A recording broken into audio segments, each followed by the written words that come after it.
Really warm welcome back to my channel. As you probably know, if you've been watching the channel for a while, I talk a lot about becoming a therapist and career change, but I don't think I've ever specifically talked about what's actually involved on a course, practically, say a foundation course. As I say, the kind of practicalities, what's involved in the course, and that's going to be important, obviously, for a lot of people who are thinking about the training.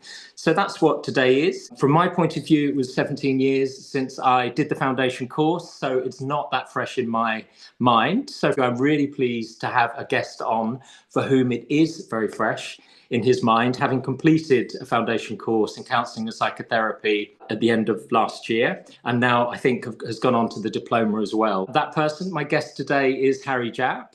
Thank you for coming on, Harry. Happy to be here. I have my hoodie on, which was my 2012 qualification from CCPE. Makes me feel like a 19-year-old, but yes, the course. Before we start with that, actually, just a bit of background maybe from you. Yeah, so my journey to becoming a therapist really started about 15 years ago. So I was only 20 at that point. And I went on holiday to Canada and I met a young guy called Drew. And without either of us really meaning to, our relationship took on something of a counselling dynamic. And what I mean by that is I was very much kind of holding space for him to explore, difficulties he was having in his life or, self-inquiry and that sort of thing. And I was able to be really impartial because I didn't know him very well. I was really the one who was just holding space for him. I was listening to what he said without judgment. And I'd never really had a relationship like that before. And so at the end of the summer, when I was reflecting on our relationship and I was thinking about how unusual it was in a way, I'd never had that experience with someone. It suddenly occurred to me that, oh, this is what a counselor or a therapist might be doing for someone. And in that moment, I had this almost full body kind of reaction to that realization. And I thought, oh, this is something that I could do that I feel like I'm intuitively good at and that would be a great service to others. So I kind of discovered counseling in that experience with Drew. And then around at the same time, I also discovered self-inquiry. And for me, that was through Advaita Vedanta, which people might know as non-duality. And what that really proved to me was that by turning our attention inwards and searching for answers in the internal world, as opposed to trying to arrange the external world to make ourselves happier, there was a lot to be discovered there. And so that then gave me what has become a kind of lifelong interest in our capacity to relate to the world and our capacity to relate to ourselves. And so the idea of, in a way, facilitating that process in another really appealed to me. And I guess the third aspect of that was then that those ideas stuck with me and endured. So over the 15 years between then and now, that was always in the back of my mind. And it's, people have talked about it being kind of drawn towards it again.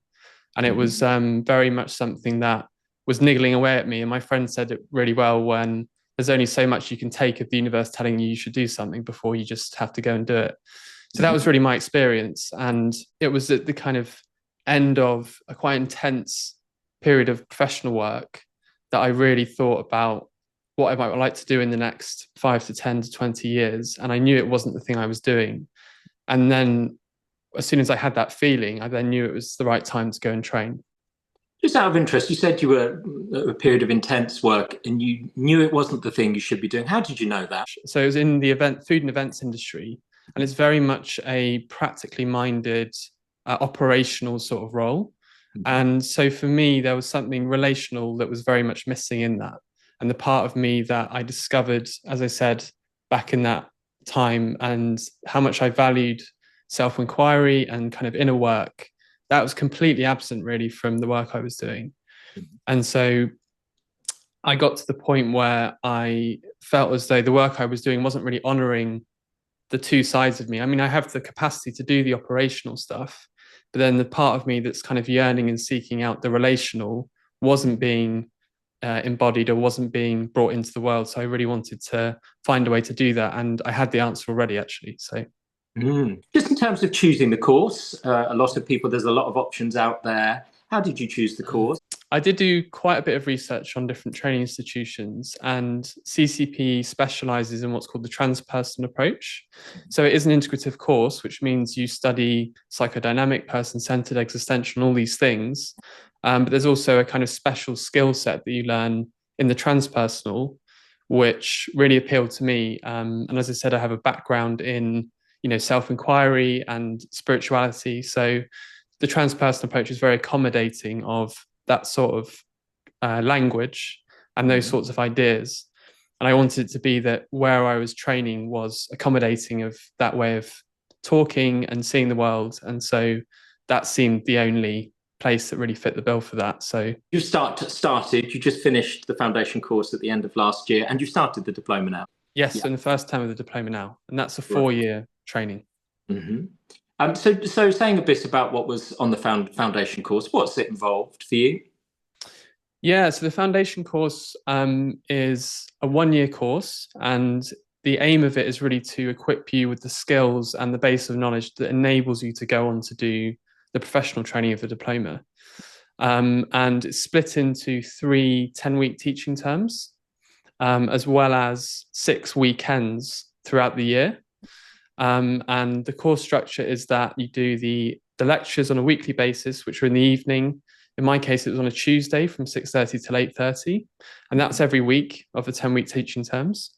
Then the weekends are Saturday, Sunday from 10 till 5, and there's 6 of those, as I said, throughout the year, and those are on bigger topics, and they are really about doing the experiential work of the course. And by that, I mean learning and integrating the ideas that you theoretically learn about through experience by doing exercises, practical things, inner work, guided meditations, and really challenging yourself to discover things about yourself that you didn't already know. Mm-hmm. So that's really the purpose of the weekends. In terms of the other requirements of the course, there are essays as well. So on the foundation year, we had 2 essays. We had 1 theoretical essay, in which we had to compare and contrast 3 different approaches to psychotherapy. One of them being the psychodynamic approach, one of them person-centered, and one of them the transpersonal. So we had to look at the central beliefs and the limitations of each of those and critically evaluate the differences. And then the other aspect is the reading, I guess, that's around the essays and around the course. And then there's also the personal therapy. So you're required to be in one-to-one personal therapy for the duration of training on the foundation year and the diploma. And that's not a requirement on every course, but at CCP, it is an integral part of the training. So I guess as an overview, those are the things involved. There's an academic essay, or theoretical essay, sort of compare and contrast of different theories. I think you said there's a second essay as well, and I think that's the personal process one, isn't it? That's done towards the end of the year. Yes, the personal process essay is due at the end of the year, and there's 2 parts of it. The first part is you reflecting on your journey on the course and your own internal process. And it's quite a broad brief, so you're able to kind of put your own interpretation and take it where you want to go with it. And the second part is your personal experience in personal therapy as well. So how those 2 things have worked alongside each other and what happened in each of them that is important to you. And I guess demonstrating your understanding of what's going on internally for you throughout the year. So all of the content for the second essay wasn't taken out of a book. It was taken out of your own journey and your own experience. So that's really, that was a really valuable exercise. If anyone's ever tried to sort of sit down and write anything about how they feel about anything, they'll realize it's actually a really valuable thing to do. So that kind of like tied everything together at the end and made you really appreciate the value of what you've done on the foundation year. And I would say that, that being the case, doing the foundation year on its own, even for that, is worth it. Completely, yeah. I remember, I don't know what the proportion of people that actually went on and became therapists in private practice, but there are quite a lot of people that just did the foundation year and also then went on and did the diploma and didn't become therapists, actually. And I'm sure those people would all say they're very glad that they did it. But I understand that most people probably watching this will be wanting to make a career out of it. But it is something of itself, as you say, which is seems to be very valuable for people and a great experience, isn't it? Some people do worry about the academics and about, going back and doing essays and having essays graded. It's been a while, as I said, but if you're looking at the kind of compare and contrast, I suppose that is more in the nature of an academic essay. I can't remember how it's graded or marked. The personal process one, I don't suppose there's any particular right or wrong to it. I guess they would want to see that you're reflecting and the kind of things that you'd learn. What would you say about the kind of academic nature of it if somebody might be concerned about that and going back into an academic environment? Yeah, well, one thing I'd say is there is support for the academic side. So we did have optional online seminars that support people with critical writing. And obviously, one of the things that was maybe a surprise for people is that the demographic of the people, especially on the foundation course, is very wide. So people coming from all sorts of different backgrounds with different academic backgrounds or professional backgrounds or from different socioeconomic groups. So there really is a very broad range of ability in terms of the writing. But for those who did find it difficult, there was a support there. And not only from the institution, but also from other students who were very willing to, share what they were writing about. And there's a lot of discussion around that throughout the year as well. So yeah, I'd say that, I don't think anyone really struggled with it to the point that, to my knowledge, that it was a major, major problem. And probably the people that maybe found it difficult initially found some value in doing it and actually achieving that. And I suppose for a lot of people, there is a difference between doing academic work, say at school, in things that they're not that connected with emotionally. And then, of course, if you're comparing it to, if we're doing compare and contrast, to a personal process essay, which is about what you've thought and felt in an area which you're interested in, I suppose, there is a difference there, isn't there? Just you would hope, from the point of view of how that would be experienced by someone. But you've talked about, it's evenings, it's weekends. I think the idea of that, the reason it's designed in that way is so that it can fit with people's, say, working lives, because most people do not stop their job and retrain to be counsellors or therapists. From your point of view, can you just talk a bit about that, how you've been able to integrate it into the rest of life for you, what that's been like? So in my case, I'm self-employed. So that means I largely have control over my own time, which did make it a lot easier. But the one thing I would say is that the way that it's set up is that they are evening-based classes during the week. So on the foundation course and the diploma, they're starting at 6:30, 7 p.m. and running through until 8:30, and then on the diploma until 10 o'clock. So they are, the bulk of the in-person lectures and everything is in the evenings, so that people can then fit it around their jobs. And then the weekends are obviously all at the weekend, with one long and one in the summer actually on the diploma, which is 6 days. So I mean, everyone has different experiences of this. I think in my case, I found it relatively straightforward to factor that into my life. But I also not only don't have a full-time job in the traditional sense, but I don't have a family either. There's also that whole, aspect of like your responsibilities socially, which maybe were lighter for me than they are for some of the people who have, 3 kids, and all of these other things going on. So I think for me, I found that relatively straightforward. So in terms of the essays, you are prepared in the first instance for them by doing the lectures. So the lectures do contain the source material for the essays, and you are given a grounding in all the things that the essay requires. So the essay is really, you demonstrating that you've taken that on board and you've understood it and you're able to reflect on it and give your own view. So that's the first thing, is that you are sort of teed up to do the essays in the lectures. You are given a reading list. And I guess in my own case, I'm always someone that likes to feel as though I'm ahead on things. I don't like to fall behind on things. So in my case, as soon as I got the essay titles, I almost had a bit of a go at them straight away, and I was kind of all in, because I was just interested in the essay, on both fronts, the theoretical front and the personal reflective. So I kind of, had a bit of an intensive, like 1 to 2 days of smashing out, a few thousand words on each one. And then what it meant is I then had quite a few months to kind of, think about, add, refine, and bring it all together at the end. So it wasn't that stressful for me, but it is within human nature to leave things to the last minute. So for some people, it was a last weekend job. And obviously for them, that meant, the kind of building stress of it and pressure of it. I don't think it was too much for most people to bear. I mean, it's two 4,000 word essays over the course of a year. So cool. I think it was quite manageable for most people. And I think, like, personally, given how much value it offers students doing these essays, because that's really where you have to think deeply about whether or not you understand the things that are being shared, because it's very easy to go to a lecture and listen, but until you're forced to put pen to paper and demonstrate your understanding, maybe you haven't integrated that knowledge.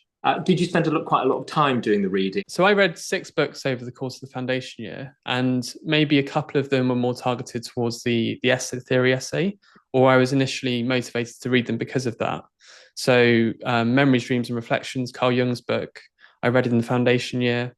I also read or reread a book called Letting Go by David Hawkins, which is more on the transpersonal side of things. And then for person-centered, I reread A Way of Being by Carl Rogers. And these weren't necessarily books that were all on the reading list, but they were all reading around it. And then the other books that I read were more just out of personal interest. They were to do with psychotherapy, but not necessarily, specific to the essay. So Irvin Yalom, I read a couple of his books just because I think he's a great writer and I really enjoy reading him. And I read Anthony Storr's book, The Art of Psychotherapy, just because it's a very foundational text. So yeah, for me, the way that I tend to read is I read in transit. That's the main way, because I figure it's kind of like free time, that I can't really be doing anything else than being in transit. So I like to read, and then also first thing in the morning or last thing at night, try to get 5 to 10 pages in. And what that means is over the course of a month, I can easily read a book. So that's the kind of modalities, some of the theory of it, and then you mentioned the experiential weekend. Again, they may be different between different courses, but looking at them, could you just say a bit about that and what you think might be important for people to know about those weekends? Yeah, well, I'll talk about the lectures and content of the lectures, and then I'll lead on to the weekends because they're related for sure. So the format for the evening work, so that you go in once a week. In my case, it was on a Tuesday. The group size was about 30 people on my course. And you begin with a grounding exercise, so kind of bringing yourself into the room, guided meditation, and that really helps to kind of, enable you to put work to bed and relax the nervous system and kind of arrive into the right frame of mind to talk about this sort of thing. And I found that really helpful, and it was just a nice kind of reset for everyone right at the beginning. And then the session would be split into 3 kind of core components. The first component is lecture. So yeah, again, talking about, an issue that may arise in therapy or an approach to psychotherapy, or about practical skills such as active listening, or paraphrasing and summarizing, or boundaries or things like this. So very much the practical skills. So the first component was that. It was the lectures. The second component was the experiential work. And that is doing exercises to deepen your kind of self-knowledge and for you to maybe understand some of the things that are being shared in the lectures immediately on an experiential level. And I can give you an example of that. That in the first year, we were talking about this idea of the persona. And you could see that as like the kind of mask we wear, or the mask we present to the world. And so we did an exercise where we were each given a piece of paper, and we were asked to cut out eye holes in the paper, hold it over our face. So that was going to be our mask. And then on the front side of the mask, we were asked to graphically represent our persona. And by that, it meant, who do we think we present to the world, and who do we think the world sees when they look at us? And it was completely open. So it was your interpretation of your own persona. The other thing to add to that was we had to include a small message, like a phrase or a word that had special significance for you in relation to what you'd drawn, maybe represented you in some way. And then we had to wear the masks and go around the room and meet everyone in role as our persona. And the interesting thing about that part of the exercise was how unhappy everyone was in that role. So the energy in the room was very, very low when everyone was walking around in role as their persona with these masks on. So the person that they think they present to the world. And then we split off into groups of 3, And this is the third component of the lectures, is the triad work, it's called, which is practical skills, where you have one person playing the therapist, one person playing the client, and one person who's the witness or the observer of the exchange between the other two. And the therapist's job was to help the client to understand why they'd represented their persona in the way that they had, and explore what was the root of that, and give them 10 minutes to kind of work on that. And then we came back and we turned the masks over, and we had to then represent on the other side our true selves. So by the true self, it meant, who are you beneath the persona, or who's the you that the world doesn't often get to see? Graphically represent that, and then wear that mask and go around the room again and meet everyone as the true self. And the difference in the energy, as you might imagine, was very dramatic. So everyone felt they were representing themselves more authentically and excited to share who they really were and all that sort of thing. So that was just kind of an example of the experiential exercise, teaching you about things like congruence, or teaching you that there are different parts of ourselves that are maybe at play at all times. And also the kind of value of exploring the difference maybe between your persona and your true self, and why there's this gap. Like, why is it that you're not embodying your authentic self more of the time? So that was just kind of a way that it demonstrated to us that that exists within us, and therefore within clients it will be the same. And you know, a lot of the work of therapy is to kind of help people will step into the more of their authentic self. So that was the experiential stuff. And then the third component, as I mentioned, is the triads. So there was time set aside for that on a quite regular basis, where we would work in threes, and you had one as therapist, one as client, one as witness. And, you know, usually it was open brief, so people could bring to the session whatever they wanted. And over the course of the year, the length of those sessions increased. And then at the end, we actually had, on one of the final weekends, a full 50-minute session. So we were able to then, at the end of the course, put into practice everything that we'd learned in the context of what would be a therapeutic hour with someone, albeit someone on our course and a peer. But it was still a really valuable experience and opportunity to see where you were at and see how you felt about doing that length of session, because it does feel very different to doing 10 minutes. Yeah, because it's a tough one, isn't it? As far as assessment, there's the essays, isn't there? But the triads will also be a way of assessing how somebody's doing. And also from the point of view of going on to a diploma, I think those things will play a part, won't they? It's not automatic for people that they go on to the diploma. And I suppose those things will be borne in mind, because when you're talking about the triads, as you say, there's a therapist client, another kind of peer who would be a witness. Is there also somebody assessing as far as part of the teaching community? Yeah, so we did have drop-in supervisors who were usually fourth-year students. And then for the 50-minute session, we also had someone coming round and seeing how it was going. But these weren't assessed in the sense that there was like kind of pass or fail, at least on the foundation course. It was just them coming in to see how it was all going, which some people found very distracting and other people felt fine with. Yeah, I think it's such a tough one to assess, being a therapist, isn't it? Because I think as soon as you put people in a room being watched, he says on YouTube, as soon as you put people in a room being watched, it sort of changes. If you're looking at nervous system, it will probably change how somebody's going to be, both client and therapist, isn't it? I always think it has to be assessed in some ways, doesn't it? How somebody's doing and how they are. But actually introducing other people being watched with a piece of paper, going to make some sort of judgment, form a judgment on how something's going, it inevitably is going to affect both people, isn't it? Which you could say could get in the way of therapy, but it has to be done. Because I hear from other people who are on other courses, they will do things like fish bowls, where all of the students will watch two people in the middle being therapist and client. Yeah, well, on the first weekend of the diploma, there is the fundamental skills weekend. And that is a weekend purely dedicated to the practical work. So, you know, you sitting in that fishbowl environment as you described it, but in a small group. So we have a group of 6 and we have a supervisor. And that is 2 days of just doing that, taking it in turns to be therapist and client. And then as you progress through the diploma, at the beginning of each year, you do that weekend again. So it's a way for you to, you know, see where you're at as you move through, see how you're developing. But that is in that way, you are observed by 5 other people. Just from the point of view of people coming in and anybody thinking about it, about a foundation, is there anything in particular you'd give, say, as far as advice or tips or things they could be doing before, or just general advice for them? Well, I think the advice that I would give is definitely there's a lot of value in doing the foundation year. I mean, you might think that you'd like to rush in and do the diploma, and you might even have the qualifications or the background to be able to do that and bypass the foundation year.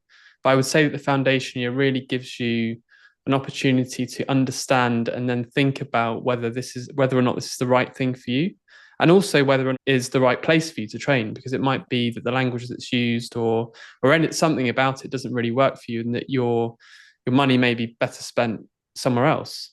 So I'd say that definitely doing the foundation year is worth doing in and of itself, if not least to make sure that when you do decide to do the training, you're not walking into something that you don't really know if it's going to be the right fit. And then I guess the other thing is, when during the training, is just to kind of lean into it as much as you can, and maybe, where you feel like you want to lean out, that's really the point, to lean in, and to not be afraid to challenge yourself, and not be afraid to disclose your vulnerability in front of other people.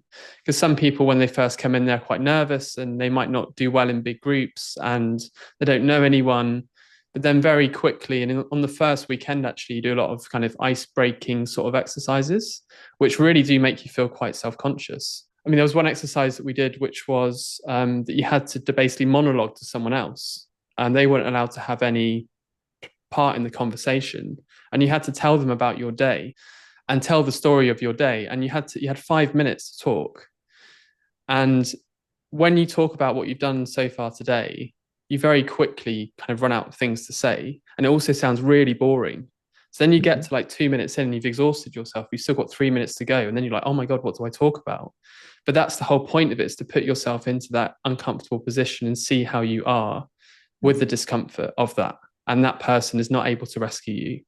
So it's things like that, I think, that really help you build that confidence of disclosure and of sharing from the beginning. And I suppose it's taking somebody to an edge in some way, using that phrase, isn't it? Which is, we get in our comfort zones and ways of relating and being. And part of the thing that the course will be doing is, in a safe and trustworthy way, taking people to an edge, probably, because it will be an edge for clients often coming to therapy, won't it? It will be something that may be uncomfortable for them.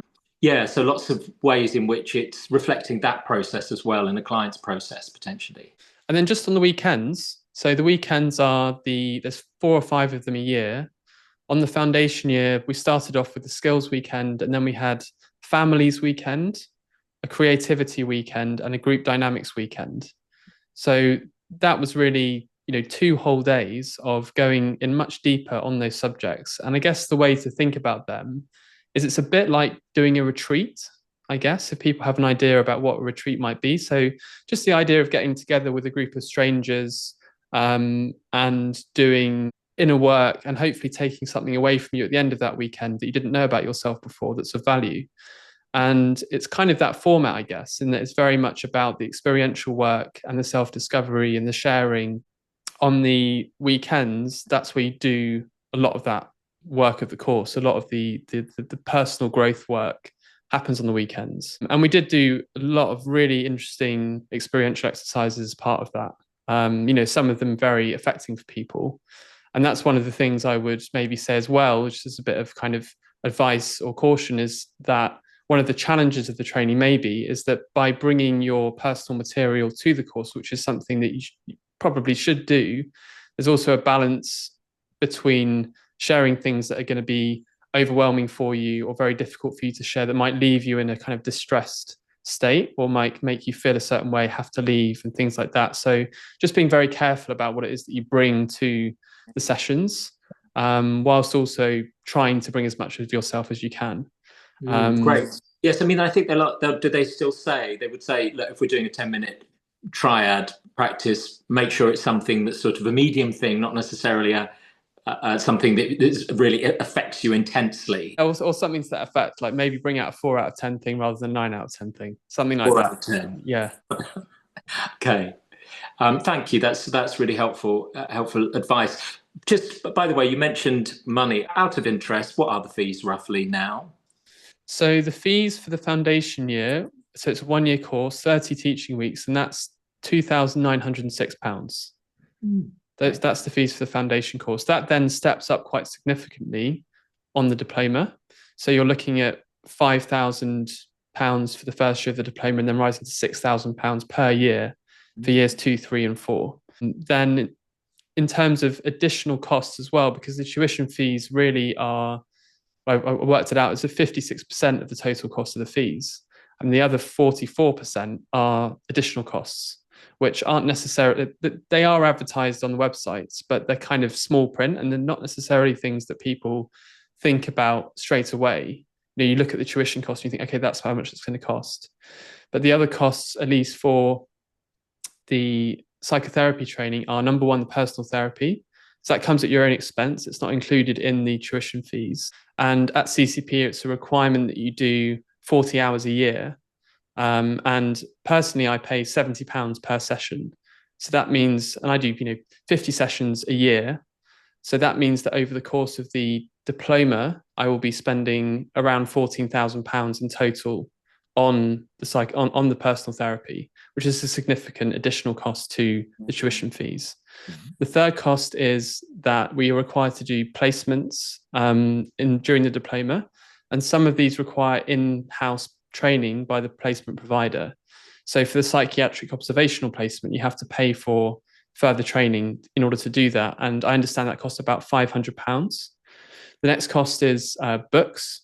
This is optional, but most people do spend money on books, and I'd say last year I probably spent about £100 on books. So assuming I spend the same again in the next 4 years, that'll be £500 on books. Then there's the cost of travel. And whether you factor this on or not is up to you, but I did, because some people are traveling in from out of London to come to CCPE. But I'd say for myself, I spend around £20 a week on travel to meet my in-person commitments. So that will add up to about £1,000 a year as well. So over the course of 5 years, that's £5,000. And then there's the DSM-5 workshops, where we learn about diagnosing mental health conditions. We have to do 4 of those over the course of the trainings. I think they're £80 each. So that's £320 and then £170 on application fees and interviews to get onto the foundation year and the diploma. So all in all, you're looking at about £45,000 to do the foundation year and the diploma, inclusive of 5 years of personal therapy as well. So Okay. as an average annual cost, that's £9,300, or a monthly cost, £779. So just to kind of think about it from that point of view, that's how much it costs. So if you save that much money every month, then that could be an investment for you.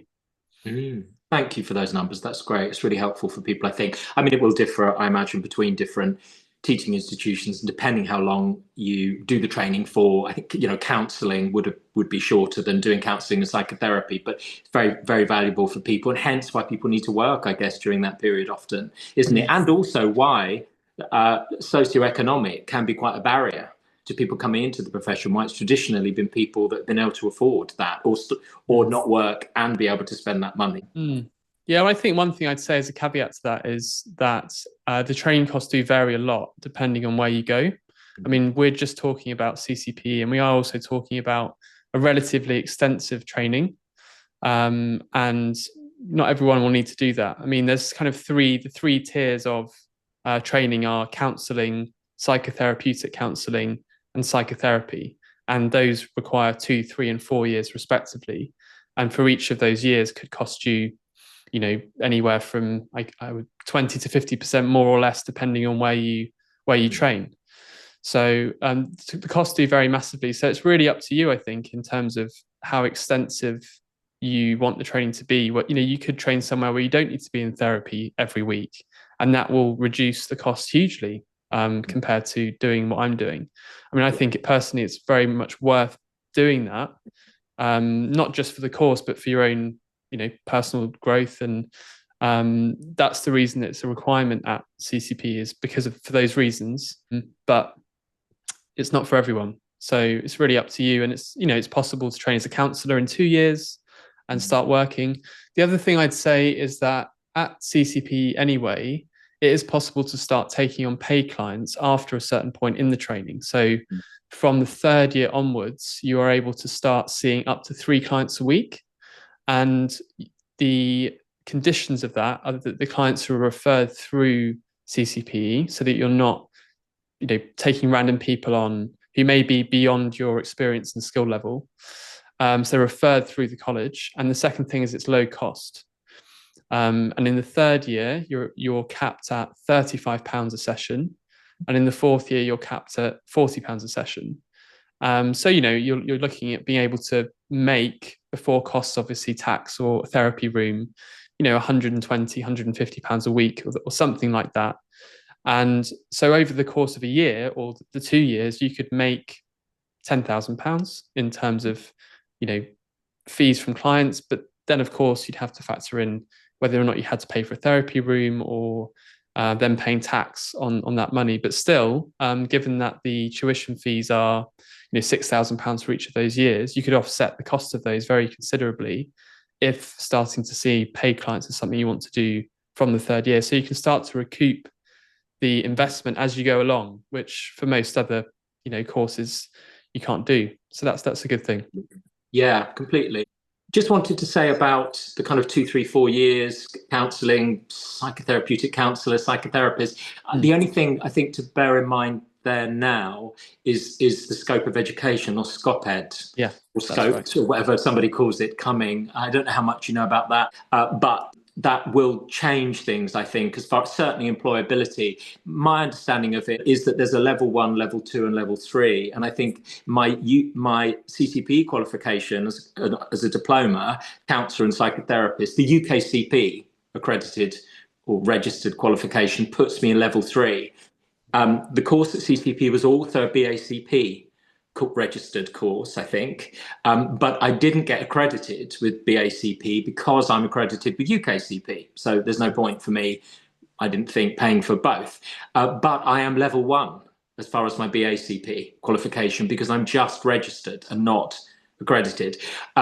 So I don't think it particularly matters from the point of view of clients because I would be level 3 anyway, but this is getting into a lot of detail. But it is, I think it's important to bear in mind what may be happening there. If you want to be employed, the qualification which you get will put you in a certain band.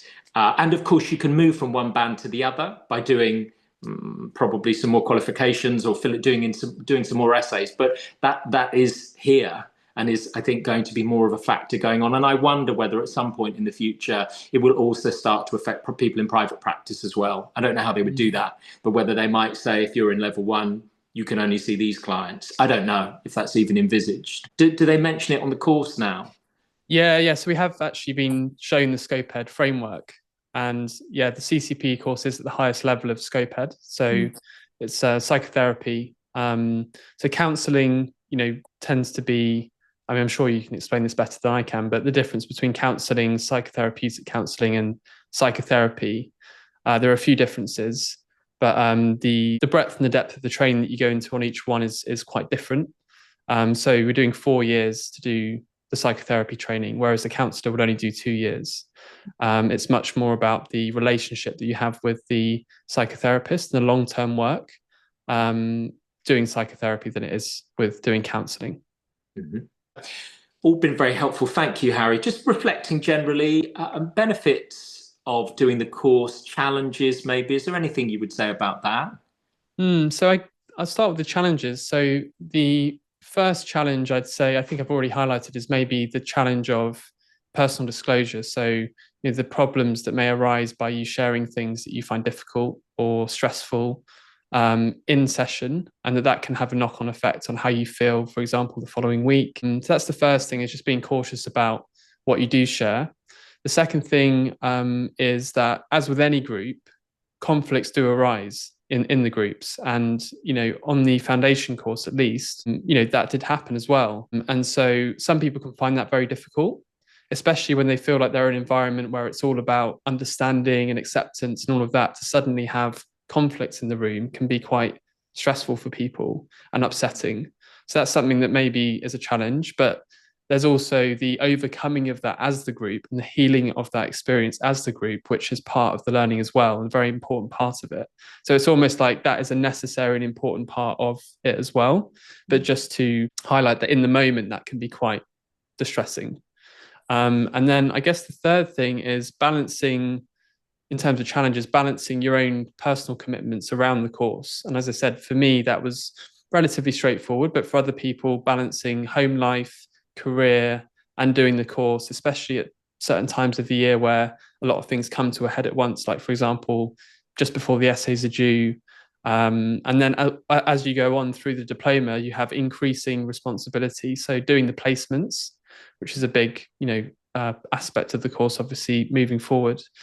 In terms of the benefits, the main benefit is the relationships that you form with the people that you train with, because those people are going to be your colleagues, your network, as you go forward. And, there's just a great joy in meeting like-minded people and sharing that experience with them, and the camaraderie in it and all of that sort of thing. So it's really getting to know and befriending people who are going to become, maybe some of them, lifelong friends for you. And also for some people, finding maybe for the first time a sense of, a homecoming, or a feeling as though they discovered for the first time a group of people with whom they really belonged. And that's a very common experience for a lot of people. And so that's very valuable. The second thing that I would say is really a benefit of doing the course is the personal work. So it's the discovery of self that you experience through doing the essay, through doing the experiential work, and everything else. And that, beyond what you learn, supports you becoming someone else and moving towards a version of yourself, which is, which is a discovery process, and a very kind of joyful one for most people, I think. The third thing is the clarity, I guess, that you get on the profession. And I'm talking about the foundation year, I guess, most of all, but doing the foundation year, the benefit of really getting a sense of what it's all about.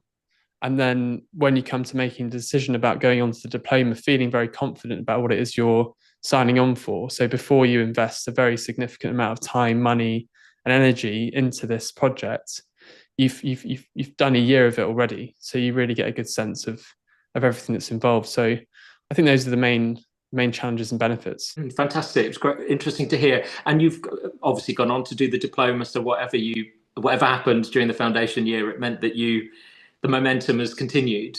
Well, for me, it was a very easy decision, because I had been thinking about doing this for so long that, and as soon as the foundation year rolled around and I did that, and it was what I expected in a way, there was no reason for me to then go off course. I mean, that just kind of, reaffirmed my belief that this was the right thing for me. So for me, it was a very straightforward decision. For other people, maybe they come onto the foundation course feeling like they were really just there to find out what it was all about, and they hadn't given it much thought before they came for the first time. This was they basically signed up on a whim and thought, oh, this sounds interesting, I'll go and do it. And in that year, either discovered that it was right for them or that it wasn't right for them. So for some people, making that decision to move on to the diploma was much more difficult because they hadn't given it as much thought. And also the financial, commitment is very significant as well. So you're really committing to that place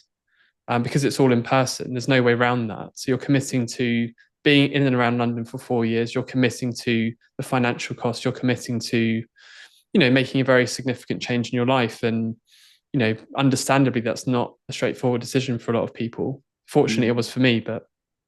And anything that you expected to happen that didn't? Are there ways in which it's significantly different from what you imagined?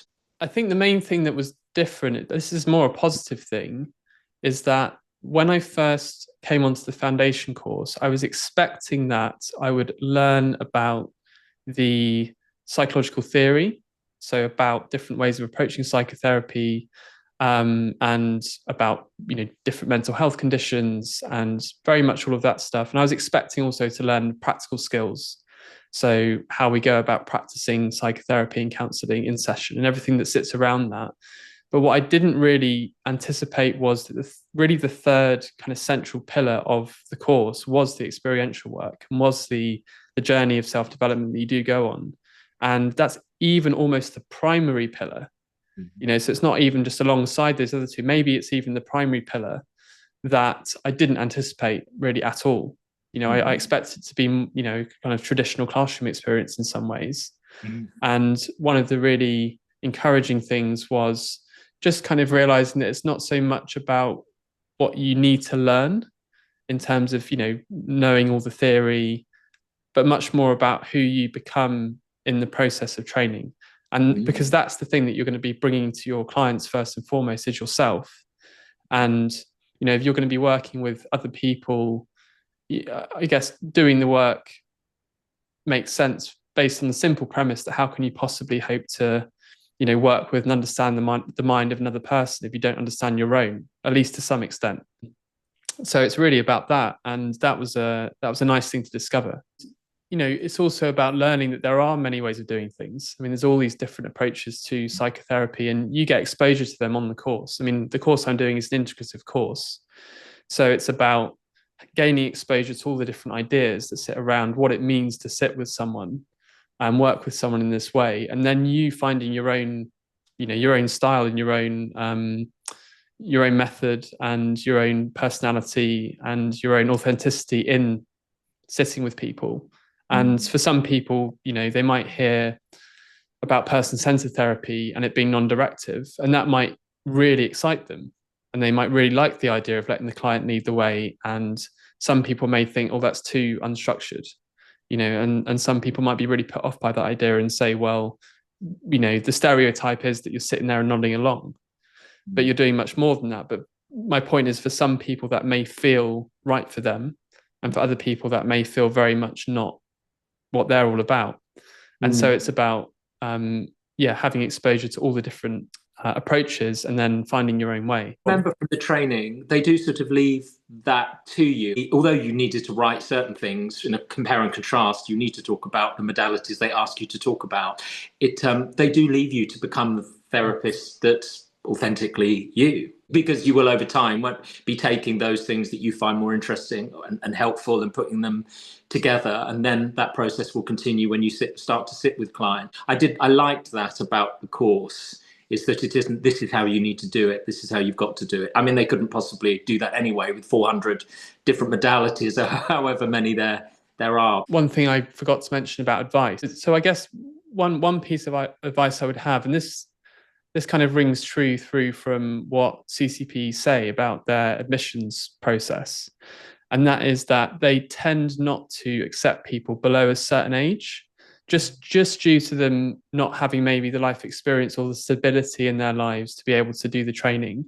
And in my case, I'm actually very glad that I did wait, you know, from being 20 to being 33 or however old, you know, when I started the training, because in that time, I did come into contact with a lot of the issues that tend to, you know, come up in therapy. So things like loss, relationships, addiction. I mean, not necessarily myself, but in those close to me, I've had experience of all of those things in my life, to the point that I'm very glad that I'm walking into starting the training with that experience. People can start training whenever they want, but I'd say there's some value in maybe waiting until you're that age. I vaguely remember that, since he's been not under 30, isn't it? Because sometimes people do ask, you know, I'm 25, what they want to start it as their career. That, you know, they graduate or whatever, and they want to go in and start to become a counsellor therapist. Because I am talking to somebody in future on the channel, and I think she's in her late 20s, and you know, there is the whole life experience side of things. I'll talk to her about that. It'll be interesting to hear what she says about it. But she also said, I had a brief chat with her before, you know, organising the time, and she said that because she was one of the youngest in the group, every time there was something about social media or whatever, or something about younger people, everybody looked at her, you know, expecting her to know the kind of lingo or the familiarity with whatever the app was. So it's an interesting one, but both from the point of view of should it be a requirement, and I can see very good reasons why. I can also see if sort of a regulated nervous system is one of the most valuable things, depending on how you look at it, that a therapist can provide for a client or the relationship. Is that age dependent? So it's worth bearing in mind. I think there will be courses that do have age as a guide as far as intake, don't they? Yeah, well, on the foundation course, it was a lot wider. I mean, the youngest person on the foundation course was 21. I think the youngest person on the diploma now is 29 that I know. So I think the age is actually 28 for CCP, that they prefer. I mean, they said they would make exceptions, but generally speaking, that's the age that they think people maybe are ready to make the commitment, start the training. It might be interesting to hear from people who are watching as well, what the differences in their courses and that kind of thing, whether they share any of these experiences, the kind of things you've talked about, or whether there are significant differences where they are, because I know there are obviously differences among so many courses as well that people can choose to do. So it would be great to hear from people if they feel like sharing that. Well, I did meet someone last week in one of the placements who was studying at Regents. She's doing 4 years. And when I sort of described what we were doing, one of the, the components that was missing, they do a day a week, like a full day. So it's not evenings. And they don't do any like weekends in addition to that. So there's less of the experiential stuff on their course. Interesting. And I suppose they must be expecting people not to be working full-time jobs during that period. I think Regents fees are much more expensive as well, aren't they? So they are, yeah.